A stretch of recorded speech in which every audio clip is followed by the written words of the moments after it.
देखिए, बात करते हैं हम अंतराकाशीय ठोस विलयन की कि अंतराकाशीय ठोस विलयन हमारा क्या होता है। तो ये हमने समझाया था आपको प्रतिस्थापित ठोस विलयन। अब बात करते हैं अंतराकाशीय विलयन की क्या होता। तो हमने समझाया भी आपको है कि अंतराकाशीय विलयन सेम टू सेम वैसे ही है। हमने एग्जाम्पल भी बोला था आपको कि अंतराकाशीय मान लेते हैं कि यदि आपने गिलास में जल लिया और उस जल में आपने क्या करा, उस जल की सतह पर आपने निशान लगाया, गिलास की सतह पर निशान लगाया जहाँ तक आपका जल भरा हुआ था। अगर आप उसमें थोड़ा सा नमक डाल देते हैं तो आप देखते क्या है कि नमक डालने के बाद भी हमारी सतह जहाँ थी वहीं के वहीं रहती, यानी उठती नहीं है। क्यों?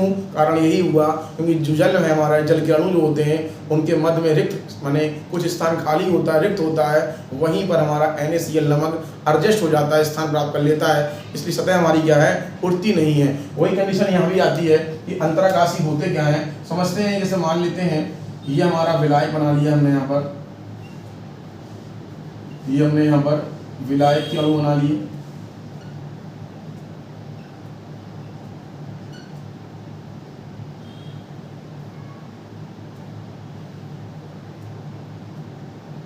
ये हमने विलायक के अणु बना लिए। अब अणु बनाने के बाद हम जानते क्या है कि हमने इस तरीके को दिखाया विलायक, और ये बताते हैं इसको हम विलय। इसका मतलब क्या हुआ कि हम एग्जाम्पल समझे, इसको थ्योरी समझ लें कि ऐसे ठोस विलयन जहां पर किसी एक क्रिस्टल जालक का परमाणु, अणु या आयन किसी दूसरे क्रिस्टल जालक के परमाणु, अणु या आयन द्वारा स्थान प्राप्त कर लें तो उन्हें कहते हैं अंतराकाशीय ठोस विलयन। और देखते क्या है कि यहाँ पर विलायक के वहीं रहे, यहाँ पर किसी परमाणु को हटाना नहीं है बल्कि उनके सपोर्ट से क्या करना है, स्थान प्राप्त करना।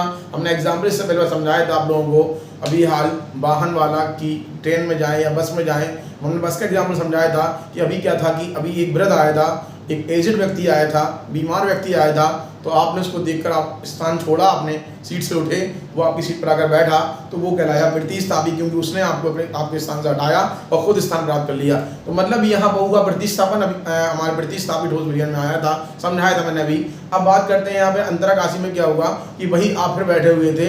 अब की बार क्या हुआ कि वहाँ पर कोई एजेड या बीमार व्यक्ति नहीं आया, अब एक बच्चा था छोटा सा, वो कह रहा है बैठने के लिए जिद कर रहा है। तो आप इतने समझदार तो हैं कि आप सीट तो नहीं छोड़ेंगे, अगर बैठा लेंगे भी तो कैसे बैठा लेंगे, वहीं पर आपकी उतने ही स्थान में एडजस्ट करेंगे और एडजस्ट करके उस बच्चे को बैठा लेंगे। माने आपके द्वारा ही वह बच्चा स्थान प्राप्त करेगा और आप उठना नहीं पड़ेगा, वहीं के वहीं जहाँ जगह मिलेगी, रिक्त जगह मिलेगी, वहीं पर आप उसको बैठा लेंगे। वही काम यहाँ भी हो रहा। तो जो विलायक के अणु जहाँ है वहीं के वहीं रहेंगे।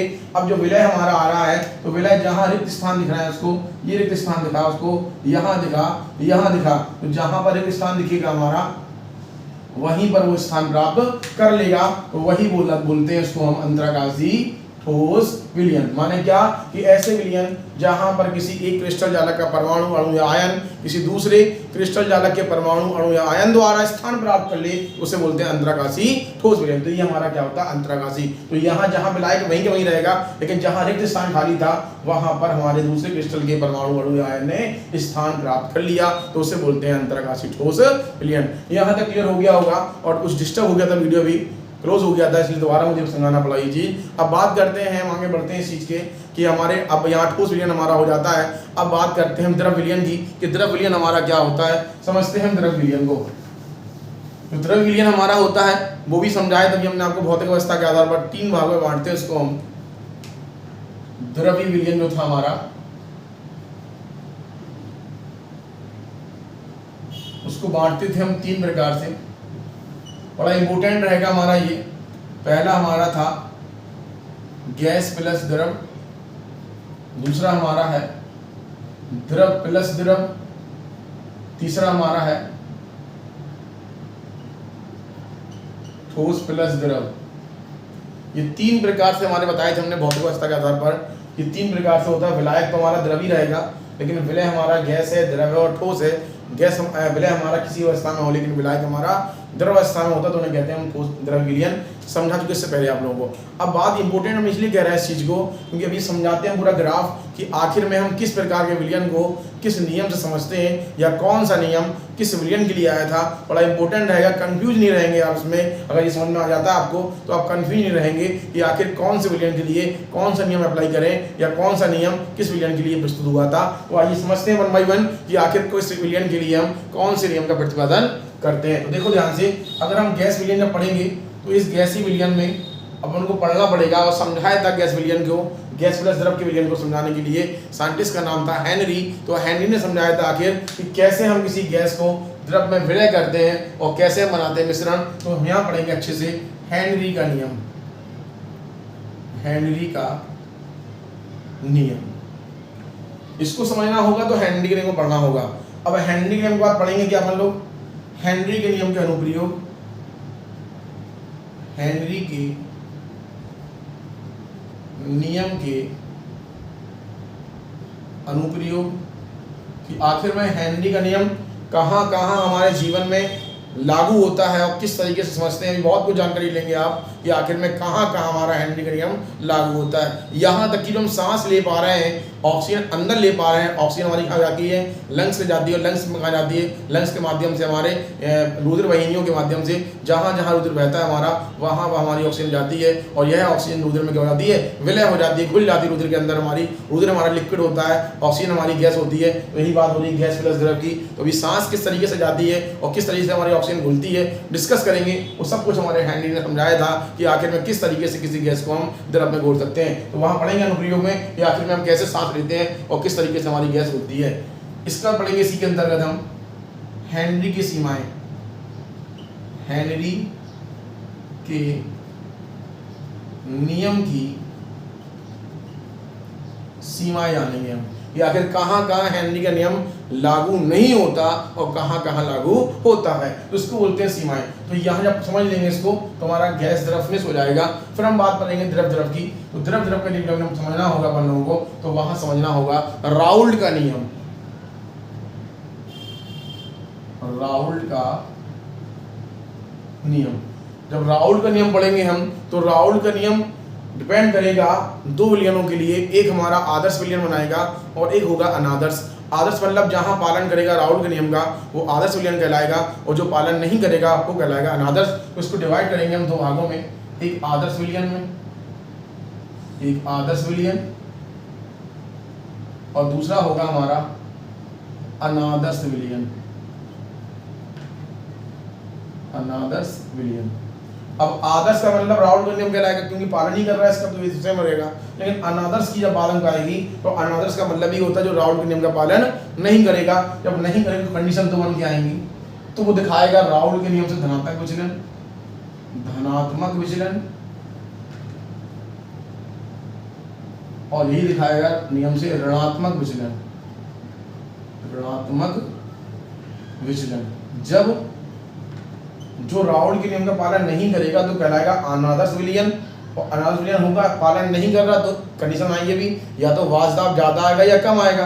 तो जब ऐसा होगा जब बराबर नहीं आएगा तो अगर बराबर आएगा वाजदाब मोल के अंश के बराबर तो आदर्श विलयन कहलाएगा। बताएंगे भी आपको हम। अनादर्श का मतलब जब बराबर नहीं आएगा तो कंडीशन तो आएंगी, अधिक होगा या तो कम होगा, अधिक होगा या कम होगा तो दिखाएगा धनात्मक विचलन दिखाएगा, एक दिखाएगा ऋणात्मक विचलन। तो यहाँ इसके बाद पढ़ेंगे इसी के अंतर्गत आएगा द्रव द्रव की बात करेंगे हम तो आएगा हमारा स्थिर क्वाथी, स्थिर क्वाथी कि आखिर स्थिर क्वाथी क्या होते हैं और स्थिर क्वाथी किसे कहते हैं। स्थिर माने एक साथ, क्वाथी माने उबलना, एक साथ दो द्रव मिलाए हम और एक साथ उबले। ऐसा नहीं होता कि हमारे दो द्रव मिलाए हम, मिलाने के बाद अगर गर्म करें इसको हम तो ये एक साथ कभी नहीं उबलते। कैसे बोलते हैं, जिनका क्वथनांक कम होता है पहले बोल जाते हैं, क्वथनांक बाद वाला होगा उसके बाद में बोलेंगे, तो अलग अलग बोलते हैं। लेकिन ऐसे पढ़ेंगे अपन मिलियन, ऐसे कुछ एग्जाम्पल पढ़ेंगे कि जो हमारे स्थिर क्वाथी होते हैं कि अगर उनको वाले हैं हम तो दोनों मिश्रण हमारे एक साथ बोले तो नहीं कहेंगे स्थिर क्वाथी। तो प्रकार क्या आएंगे हमारे ये, एक होगा न्यूनतम, न्यूनतम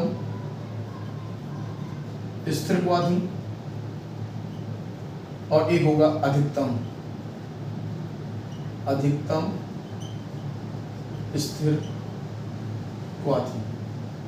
तो बोला हमने क्या, स्थिरवादी दो प्रकार के मिलेंगे अपन लोग, एक न्यूनतम स्थिरवादी, एक अधिकतम स्थिरवादी। पढ़ लेंगे तो हमारा फिनिश हो जाएगा द्रव द्रव विलयन, फिनिश हो जाएगा हमारा। अब बात करेंगे यहाँ पर हम ठोस द्रव में क्या पढ़ना है। तो ठोस द्रव विलयन समझने के लिए अपन को समझना है वो है अणु संख्यक गुणधर्म। क्या है? अणु संख्यक गुणधर्म। अणु संख्यक गुणधर्म। अब अणु संख्यक गुणधर्म क्या होते हैं? तो सिंपल आप समझ पा रहे हो, अणु संख्यक अणुओं की संख्या पर निर्भर होने वाला गुण। अणुओं की संख्या पर, अणु मतलब ठोस, कितना ठोस मिला रहे हैं, कितना मिला रहे हैं इससे अर्थ पड़ेगा।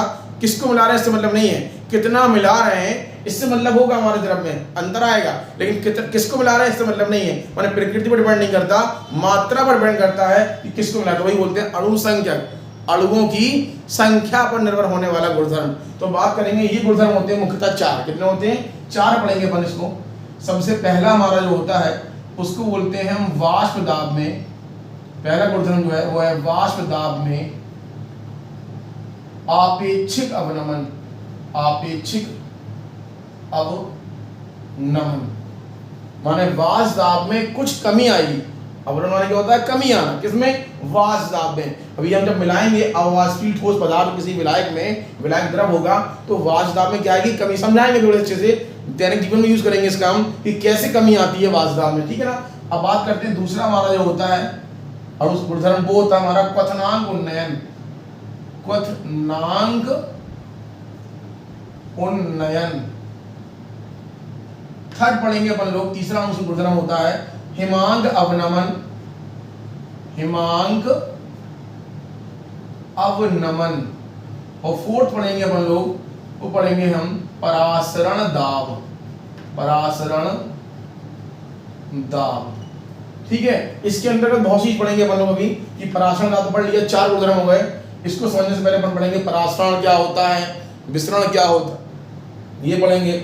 उसके पढ़ेंगे अपन लोग कि परासरण विसरण में अंतर क्या है। उसको पढ़ेंगे अपन परासरण कितने प्रकार का होता है, तो अंतः होता है, बाह्य होता है।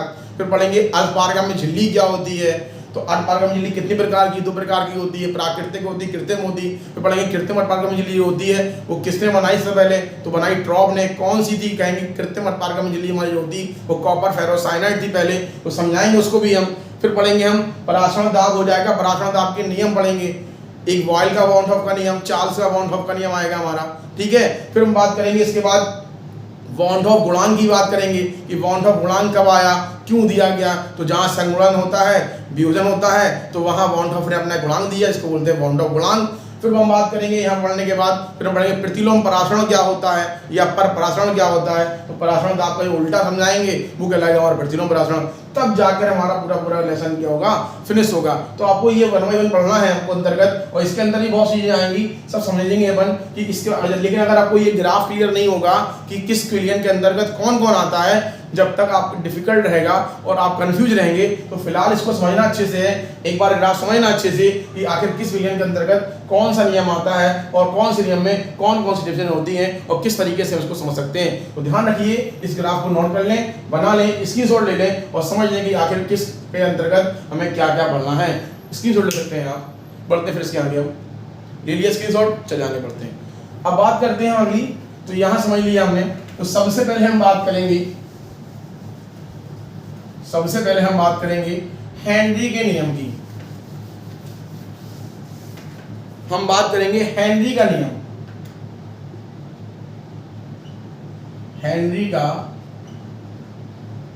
नियम हम बात करते हैं। हेनरी का नियम क्या कहता है, तो हेनरी का नियम बड़ा इंपॉर्टेंट रहेगा, समझना अच्छे से।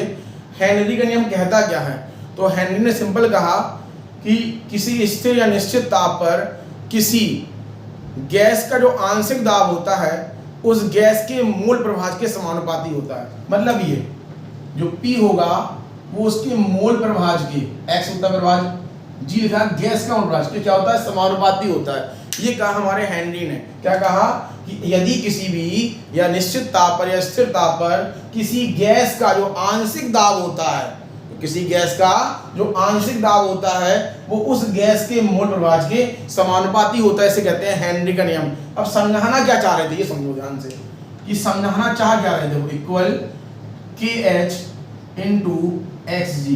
तो जहां के एच जो हमारा है इसको बोलते हैं हम हेनरी स्थिरांक, हेनरी स्थिरांक बोलते हैं। और जो हमारा पी है ये गैस का हमारा क्या है, जो पी है ये हमारा के एच हो गया। जो हमारा पी है गैस का आंशिक दाब, आंशिक गैस का आंशिक दाब, ये पी। जो एक्स जी लिखा हमने ये होता है मोल प्रभाज्य, का आएगा मोल प्रभाज्य, किस चीज का, गैस का, पर मात्रा से। इसका मतलब ये कहना चाह रहा है हेनरी कि यदि आपको किसी विलयन में किसी गैस, विलयन मतलब कैसा, गैस प्लस द्रव, माने गैस को घोलना है आपको द्रव में, तो किसी गैस द्रव विलयन में यदि आपको गैस को इसमें विलय करना है तो जितनी मात्रा विलय करोगे वो डिपेंड करेगी उसकी दाब पर। अगर आप दाब ज़्यादा डालेंगे तो गैस की विलयता ज़्यादा होगी किसके अंदर, उस विलायक के अंदर। तो विलायक क्या है हमारा, द्रव। हमने एग्जाम्पल समझाया था कार्बन डाइऑक्साइड प्लस H2 समझाया था हमने कि इनसे बनता है मतलब हमारा सोडा वाटर। तो आप जानते हो जो कोल्ड ड्रिंक हमारी होती है, जो सोडा वाटर हमारा होता है, इस सोडा वाटर में इस कार्बन डाइऑक्साइड को हम जल में मिलाते हैं, विलय कराते हैं। कंडीशन ये दोनों जो है वो अक्रिय है, क्रिया नहीं करते। हम चाहें क्रिया कराएं, क्रिया करने के बाद कंपाउंड बनता है हमारा H2CO3, लेकिन ये कंपाउंड जो होता है वो होता है भैया अस्थाई। क्या होता है, अस्थाई कंपाउंड बनता है, फिर से टूट जाता है हमारा किसमें, H2O प्लस CO2 में। ये स्टेबिलिटी नहीं होता, स्थायी नहीं होता, क्योंकि ये दोनों एक साथ क्रिया करे हैं, मिले हैं, मिश्रित हुए। कारण किसका, वो कारण है दाब। अगर इसका दाब हटा दें दोनों से तो फट से क्या होगा, CO2 हमारा फट से अलग हो जाएगा और H2। एग्जाम्पल समझो ना इस चीज का। तो बोला हमने कोल्ड ड्रिंक है, क्या है, कोल्ड ड्रिंक है या सोडा वाटर। आपने देखा कभी आप लोगों ने, जो कोल्ड ड्रिंक होती है उसमें सील पैक ढक्कन लगा होता है, और ढक्कन का कारण यही है कि वहां पर ढक्कन जब तक रहेगा जब तक उसमें दाब बनी रहेगी, और दाब जब तक रहेगी जब तक CO2 उसके अंदर विलय रहेगी। और जैसे आप ढक्कन खोला होगा और कुछ देर रख के छोड़ेंगे उसको, तो देखते क्या है कि CO2 हमारी बाहर। जब आप कुछ देर बाद पियेंगे उसको तो पीने मजा नहीं आएगा, लगेगा मीठा पानी पी रहा हो केवल, तो झाग उसकी नहीं दिखेगी CO2 की। कारण क्या, क्योंकि दाब, अब आपने ढक्कन हटाया तो दाब कम हुआ, और दाब कम हुआ तो गैस की मात्रा भी, यानी मोलेंस की मात्रा भी क्या हो जाएगी, कम हो जाएगी। यानी गैस भी हमारी कम होती चली जाएगी, इतना दाब कम करेंगे। क्योंकि ये बोला है हेनरी ने कि जितना ज्यादा दाब लगाएंगे उतनी ज्यादा गैस विलय होगी हमारे विलायक में, और दाब कम करेंगे तो गैस की विलय की मात्रा भी कम होगी। क्योंकि बोला है प्रोपोर्शनल, समानुपाती होता है। कब, किसी गैस के आंशिक जो आंशिक दाब होता है वो उसके मोल प्रभाज्य के क्या होगा, समानुपाती। यानी इसका मतलब ये है जितना ज्यादा दाब डालेंगे उतनी ज्यादा गैस विलय कर पाएंगे, दाब कम करेंगे गैस की विलयता भी कम हो जाएगी। इसका मतलब ढक्कन हटाने पर कोल्ड ड्रिंक का गैस निकलती है, क्योंकि दाब हट जाता है, और दाब हटेगा तो गैस की मात्रा भी क्या हो जाएगी, कम हो जाएगी। जैसा कि आप जानते हैं, कभी देखा होगा आपने कहीं बाहर, कहीं आप देखा है कि जो यूज़ करते हैं सोडा वाटर भेजते हैं ठिलिया वगैरह पे, तो वहाँ सेटअप लगाए होते हैं। पूरा क्या लगाए होते हैं, सेटअप कैसा कि एक सिलेंडर भी लगा होता है, उस सिलेंडर पे की बोतल निकली होती है, इस तरीके से नोजल टाइप की निकली होती है यहाँ से, और यहाँ पर लगाते हैं बोतलों को। देखते क्या हो, बोतलों को लगाते हैं यहाँ पर, समझते ध्यान से समझा देते हैं इस चीज़ को एक बार, कि यहाँ लगे होते हैं नोजल टाइप की, ये बोतल लगी है, हमारी बोतल लगी हुई है। यहाँ पर क्या लगा हुआ, एक हमारा लगा है यहाँ पर सिलेंडर लगा हुआ है, इसमें भरी है CO2, और यहीं पर लगा होता है एक हमारा जो सिलेंडर निकलती है, यहीं पर लगा होता है हमारा एक दाब मापी, इसमें दाब मापते हैं, देखते हैं, और यहाँ पे लगा होता है एक इस तरीके का हमारा गोल गोल हैंडल घुमाने वाला। तो देखते क्या हो, और कभी देखा होगा आपने कि ऐसी बोतलें आती थी कि जहाँ पर बोतलों में क्या होती थी, कंची। ये हमारी बोतल का ऊपर का हिस्सा होगा, कंची माने गोली, कंची खिलती है, देखा होगा आपने, सोडा वाटर की बोतलें जो होती हैं उसमें कंची डली होती है, और यहाँ भरा होता है पानी। तो क्या होता है कि जब सोडा वाटर बनाना होता है लोगों को, तो इस पानी की बोतल को कहाँ लगा देता है, इस नोजल में फिट कर देता है, और यहाँ भी क्या होता है हमारा, यहाँ भी होती कंची, ठीक है, और यहाँ भरा हुआ है हमारा पानी। और जब ये हैंडल से चलाता है तो यहाँ से निकलती है कार्बन डाइऑक्साइड गैस, और वहाँ दिखता है कितने दाब से जा रही है, और वो गैस कहाँ होती है, यहाँ नोजल के माध्यम से इसके अंदर जा रही होती है। दाब लगा रहा है, यहाँ से दाब लग रहा है, ये कहाँ जा रही है, इसके अंदर, और जाकर इसमें विलय हो गई, घुलने लगी। क्यों, दाब लगा रहे हैं तो गैस हमारी घुल रही है। लेकिन अब गैस जब ज़्यादा जाएगी दाब लगाते जाएंगे हम, जब गैस जितनी घुलना थी, माने हमने कहा था कि विलयता का मतलब क्या होता है, किसी पदार्थ की अधिकतम मात्रा विलय हो, जितनी गैस घुलना थी इसमें उतनी घुल गई। अब जो गैस नहीं घुल रही तो क्या होगी, वो गैस ऊपर भागेगी। अब गैस तो अंदर आ गई लेकिन घुलेगी नहीं, क्योंकि अब गैस ज़्यादा हो गई, गैस की विलयता इतनी होना था, घुल गई हमारी। अब जो गैस ज़्यादा हो गई, अब वो गैस इसमें घुलेगी नहीं, तो क्या करेगी, वही गैस जाएगी ऊपर की ओर। जब ऊपर जाएगी तो यहाँ पे क्या है, कंची, यहाँ पे क्या है, कंची। और जब ये कंची पर वो दाब डालेगी तो ये कंची यहाँ ना होके कहाँ पहुँच जाएगी, ऊपर पहुँच जाएगी। और यहाँ हमारी गैस जितनी घुलना थी वो घुल चुकी है। जब ऐसे ही ऊपर पहुँची, फट से वो क्या करेगा, बोतल निकाल लेगा और जिसको देना है उसको वो दे देगा। इसका मतलब ये होगा जितना दाब चाहिए था उतने दाब की सहायता से हमने क्या करी, गैस इसके अंदर विलय कर ली। तो यही तो समझाया हेनरी ने कि अगर आपको किसी गैस की मात्रा को या मोल प्रभाव को घोलना है इसके अंदर, जितना दाब आप लगाओगे उतनी मात्रा उसके अंदर विलय होगी। यही कहा हेनरी ने कि जब किसी स्थिर या निश्चित ताप पर किसी भी गैस का जो दाब होता है आंशिक, वह उसके मोल प्रभाव के समानुपाती होता है। इसे कहते हैं हेनरी का नियम। बहुत इंपॉर्टेंट नियम है ये।